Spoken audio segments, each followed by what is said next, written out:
अस्सलाम वालेकुम स्टूडेंट्स। आज का जो हम लेक्चर पढ़ने जा रहे हैं वो आपके पास है क्लास फर्स्ट ईयर का चैप्टर नंबर 2 और इस चैप्टर का आर्टिकल है वेक्टर्स एंड इक्विलिब्रियम।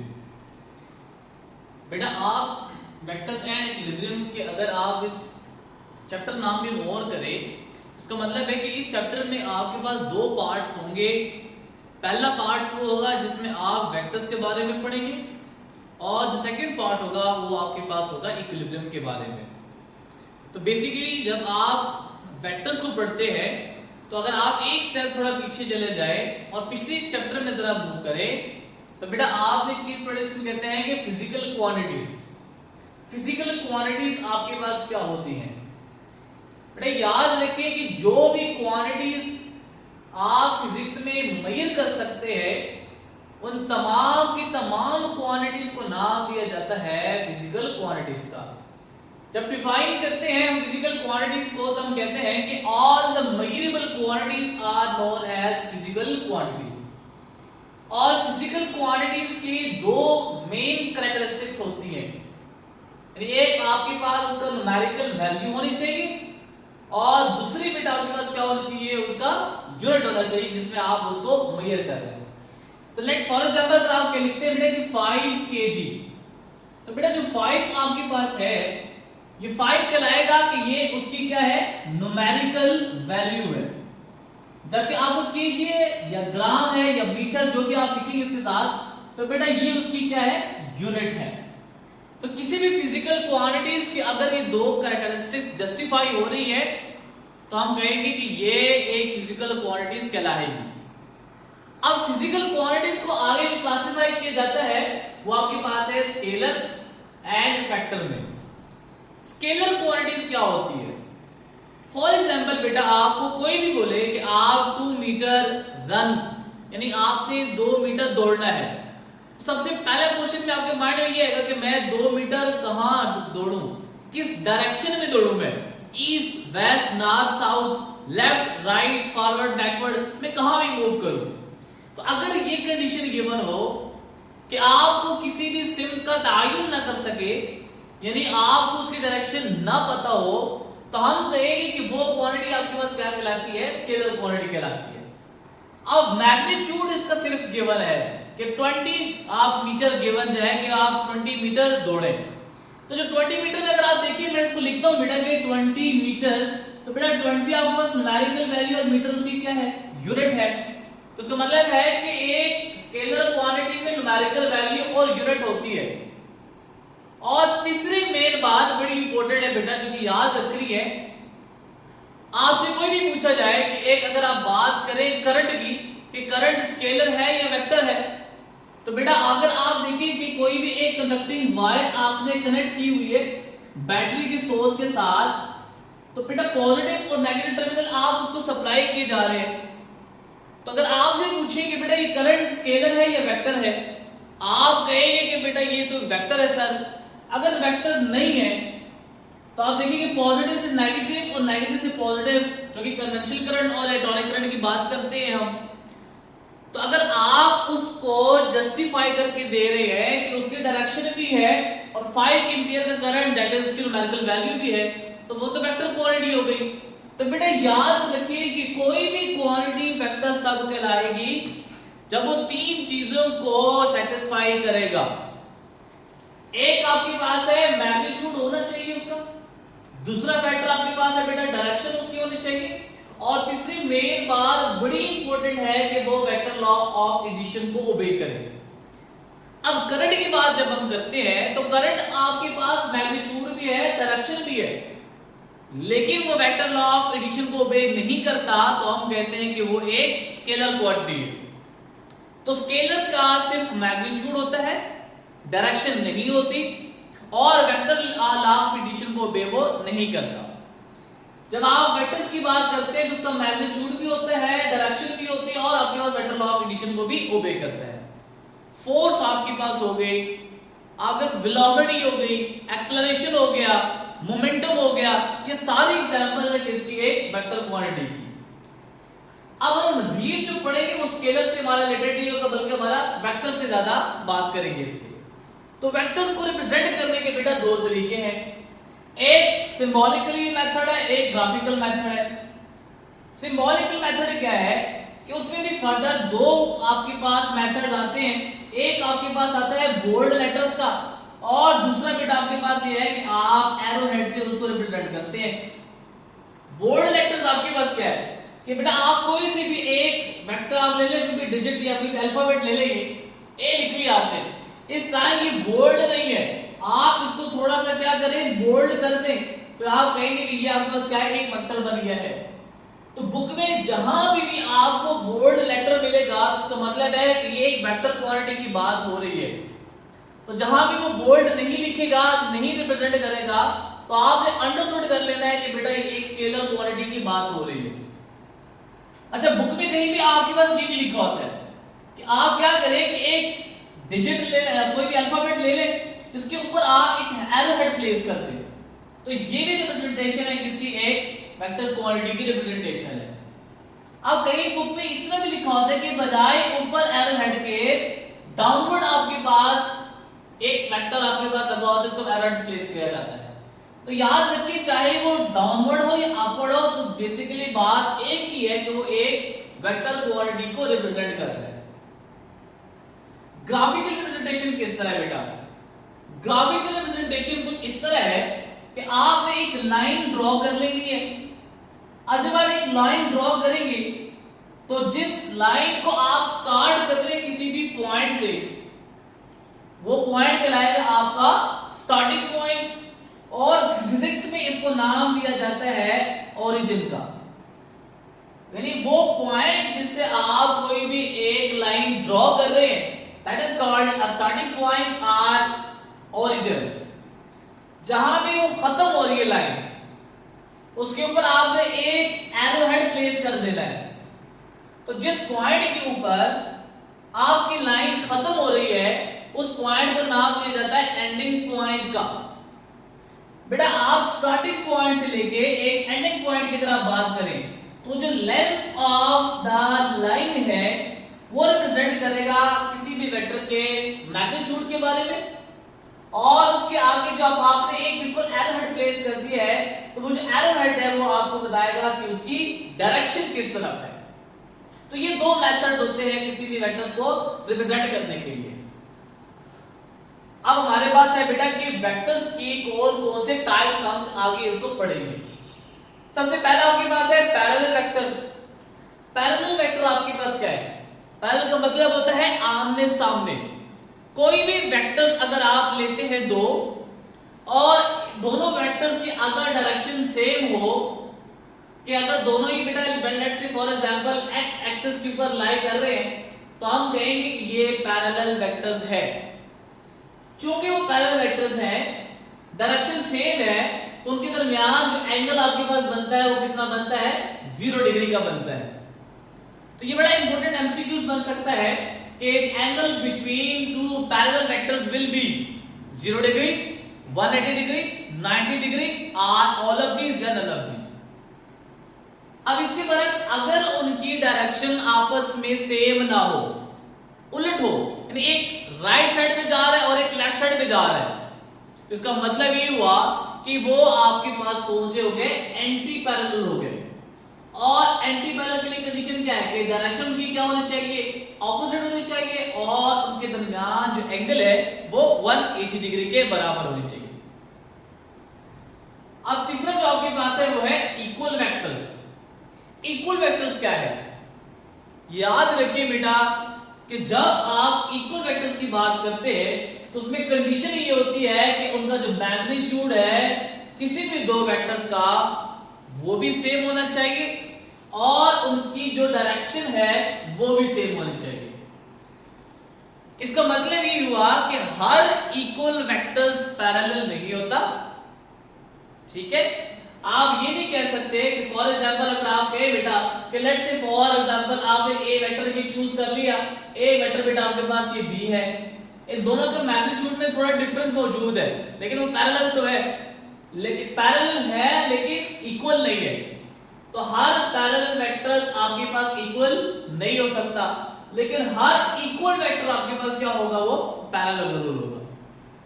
अब इसी से रिलेटेड आप एक एमसीक्यू सॉल्व करते हैं बेटा कि दो वेक्टर्स है ए एंड बी और वो पैरेलल है, तो which of the following is must condition for a parallel vector.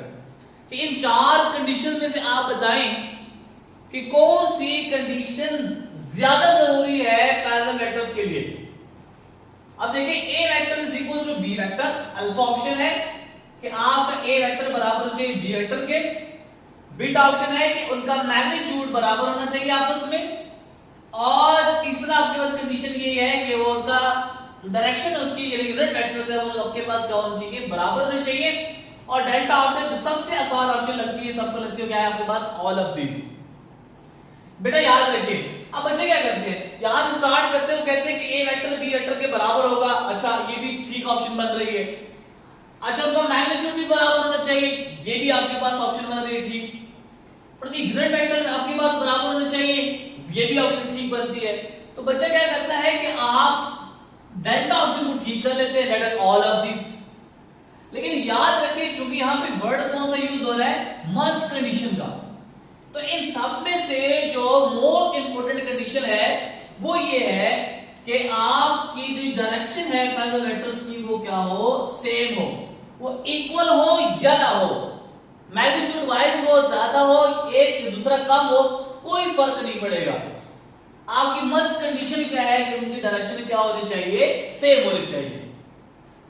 अब एक और एमसीक्यूज हम करते हैं कि बेटा एक वेक्टर p है वो वेक्टर q के बराबर है, then which of the following is not correct relation, कि अगर आप देखें कि इनमें से कौन सा कंडीशन आपके पास यहां पे सही नहीं बनती। p vector unit vector is equal to q unit vector, p vector का मैग्नीट्यूड बराबर होना चाहिए q वेक्टर के मैग्नीट्यूड के बारे में, और चार ऑप्शन है p q unit vector is equal to q p unit vector, और डी आपके पास है p vector plus q vector is equal to p unit vector plus q unit vector. अब देखिए बेटा अगर वो आपके पास पैरेलल हो तो बेटा उनकी यूनिट वेक्टर आपस में क्या होगी, डायरेक्शन क्या होगी, सेम होगी, पहली ऑप्शन ठीक बन रही है। अच्छा उनका मैग्नीट्यूड भी बराबर हो सकता है, यानी एक वेक्टर आपके पास p है और दूसरा बेटा आपके पास वेक्टर q है, तो बेटा अगर आप देखिए ये भी 5 न्यूटन ये भी 5 न्यूटन, तो दोनों बेटा आपके पास पैरेलल हो सकते हैं और इक्वल हो सकते हैं, डायरेक्शन सेम हो गई, आपका मैग्नीट्यूड भी सेम होगा, ये दोनों पॉसिबिलिटी हो सकती है। अब देखिए कि अगर आप इसको देखें जरा तो बेटा ये भी ठीक ऑप्शन बनती है, कैसे कि बेटा अगर आप देखिए कि मैं लिखता हूं कि pq is equals to qp, तो जब आप यहां पे कह रहे हैं कि p unit vector is equals to q unit vector, तो इसके अकॉर्डिंग मैं आप इस p की जगह में q यूनिट वेक्टर भी तो लिख सकता हूं, यानी अगर आपने लिखना है कि p unit vector is equals to q into q unit vector, आप पहले ऑप्शन की ये कंडीशन गिवन कर रहे हैं, तो बेटा p यूनिट वेक्टर की जगह तो मैं लिख सकता हूं q यूनिट वेक्टर, और q यूनिट वेक्टर की जगह मैं लिख सकता हूं कि p यूनिट वेक्टर, तो ये ऑप्शन भी ठीक बन रही है। अब अगर याद रखिए बेटा कि कहीं पे भी दो वेक्टर्स का अगर आप सम लेते हैं तो उनकी यूनिट वेक्टर्स का सम कहीं भी बराबर आपके पास नहीं हो सकता, इसका मतलब है ये डेल्टा ऑप्शन आपके पास क्या बनती है, ठीक बनती है। नेक्स्ट देखिए बेटा आपके पास है यूनिट वेक्टर। यूनिट वेक्टर आपके पास क्या है, एक ऐसा वेक्टर जो कि रिप्रेजेंट करे किसी भी वेक्टर्स की डायरेक्शन के बारे में, तो हम कहते हैं कि वो आपके पास क्या है, यूनिट वेक्टर है। और याद रखिए कि यूनिट वेक्टर का जो मैग्नीट्यूड आपके पास होता है वो हमेशा किसके बराबर होता है, 1 के बराबर होता है, और उसकी जो डायरेक्शन होती है वो कोई सी भी हो सकती है, कहीं भी आप ले सकते हैं, और इसको इसलिए कहते हैं कि ये आपके पास एक आर्बिट्रेरी डायरेक्शन का वेक्टर होता है। रिप्रेजेंटेशन कैसे होती है, a के ऊपर आपने एक कैप डाल लेंगे, तो इसको a unit vector is equals to a vector और a वेक्टर का मैग्नीट्यूड हम लिखते हैं बाय फार्मूला वाइज। हम कोई सी भी एग्जांपल करते हैं बेटा कि एक वेक्टर है 2i cap plus 3j cap, आप ये बताएं कि यूनिट वेक्टर उसका फाइंड आउट करें। तो बेटा यूनिट वेक्टर आपने फाइंड करने के लिए आपको पहला वेक्टर चाहिए जो कि गिवन है, और एक आपको मैग्नीट्यूड चाहिए वो आपने फाइंड करना है। तो क्या करते हैं बेटा 2 का स्क्वायर प्लस 3 का स्क्वायर, तो 2 का स्क्वायर 4, 3 का square 9, 4 + 9 which is equals to 5। तो मैग्नीट्यूड आपके पास कितना आ गया 5, तो बेटा आप इसको फार्मूले में पुट करें तो आएगा 2i + 3j / 5। तो ये आपके पास एक यूनिट वेक्टर को आपने फाइंड आउट कर लिया है।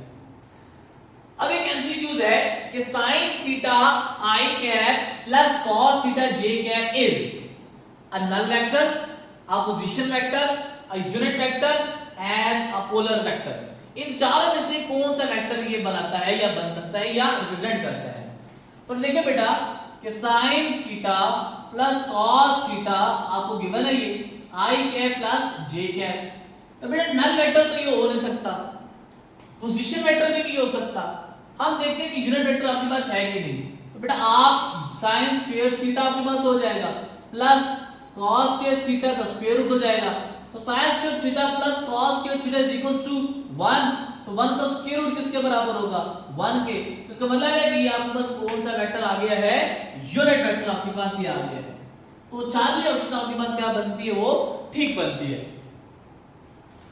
अब अगर आप देखिए बेटा कि किसी भी वेक्टर्स को अगर आप देखें कि वो स्पेस में भी पॉसिबल है और प्लेन में भी पॉसिबल है, तो अगर आप प्लेन वेक्टर्स की बात करते हैं या स्पेस की बात करते हैं तो एक सिस्टम बनाते हैं जिसको कहते हैं कार्टेशियन कोऑर्डिनेट सिस्टम।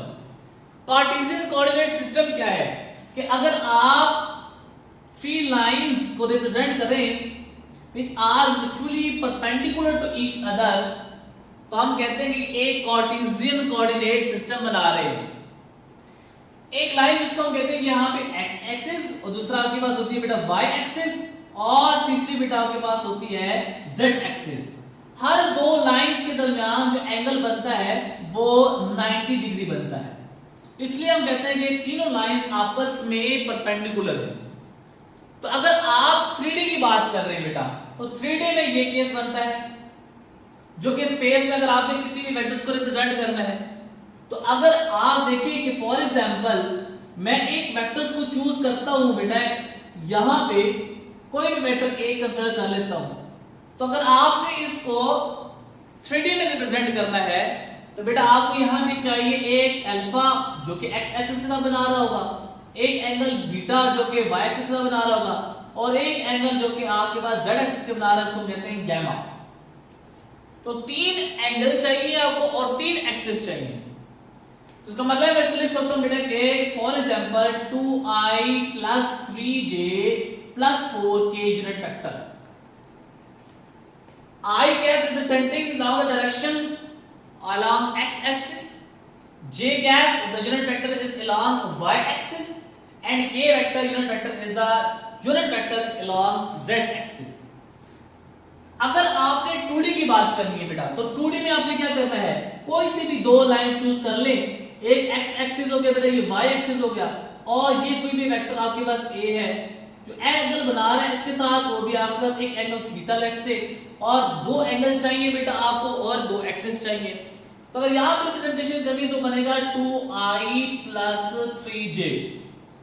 z वाला आपके पास यहां पे इंक्लूड नहीं होगा क्योंकि ये प्लेन की बात हो रही है, तो प्लेन आपके पास टू डायमेंशनल होता है, तो हम वहां पे जब रिप्रेजेंट करते हैं तो हम वो रिप्रेजेंट कर सकते हैं किसी भी x एक्सिस और y एक्सिस के अलॉन्ग। इसके बाद है रिजल्टेंट वेक्टर कि अगर आपने किसी भी दो वेक्टर्स को आपस में ऐड अप करना है तो बेटा दो तरीके हैं। एक आपके पास ये है हेड टू टेल रूल से आप इसको कर सकते हैं। हेड टू टेल रूल आपके पास क्या है, आज कोई सी भी एक वेक्टर a ले लें, लेट्स से फॉर एग्जांपल एक वेक्टर आपके पास ये है और कोई सी भी आपने एक वेक्टर b ले लिया, आप दोनों ने इसको ऐड करना है दोनों वेक्टर्स को।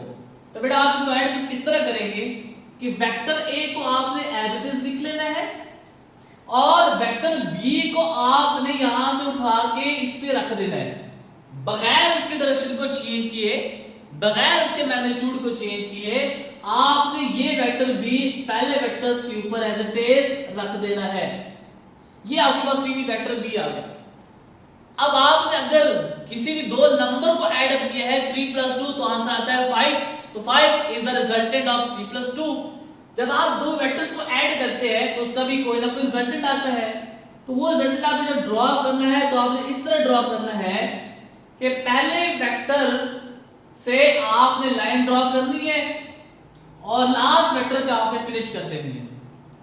अब जब आपने ऐड किया है वेक्टर बी को ए में, तो बेटा वेक्टर बी का टेल है आपके पास और वेक्टर ए का हेड आपस में ऐड अप हो रहे हैं। पहले वेक्टर का हेड है, दूसरे वेक्टर के आपके पास क्या है, टेल है, इसलिए वेक्टर को कहते हैं हेड टू टेल रूल, कि जिसमें आपने पहले वेक्टर की हेड के साथ दूसरे वेक्टर के टेल को मिलाना है। अब रिजल्टेंट के लिए पहले वेक्टर की टेल से आपने रिजल्टेंट वेक्टर की टेल को इंसाइड करनी है और रिजल्टेंट वेक्टर के हेड को लास्ट वेक्टर के हेड के साथ कोइंसाइड कर लेना है। इसको हम लिखेंगे कि r vector is equals to a vector plus b vector, यानी resultant vector is the a vector which gives a combined effect of all the individual vectors which are added, कि जितने भी वेक्टर्स आपने ऐड किए उन सब का जो मजमूआ है, सबब देगा, वो आपको एक रिजल्टेंट वेक्टर देगा, जो कि आज से हमने उसको रिप्रेजेंट किया है। अब हम एक एमसीक्यू सॉल्व करते हैं बेटा। ए वेक्टर आपके पास है 4 न्यूटन, बी वेक्टर है 3 न्यूटन, आर वेक्टर रिजल्टेंट आपने बताना है बेटा। कोई कंडीशन गिवन नहीं है। आमतौर पे बच्चे क्या करते हैं, वो आपके पास सॉल्व करते हैं 4 स्क्वायर प्लस 3 स्क्वायर 16 प्लस 9 उस आंसर आप कहते हैं 5, तो बेटा सी ऑप्शन आप ठीक कर लेते हैं। लेकिन इसमें ऑप्शन आपको जो ठीक बनती है वो आपके पास क्या बनती है, delta option, that is all of this. मैं एक एक को प्रूफ करता हूं बेटा। अगर आपको कोई भी कंडीशन गिवन ना हो और आपको रिजल्टेंट फाइंड करना है, तो बेटा आपने इस फॉर्मूले से फाइंड आउट करना है, ठीक है। इस लॉ को हम कहते हैं कि वेक्टर लॉ ऑफ एडिशन।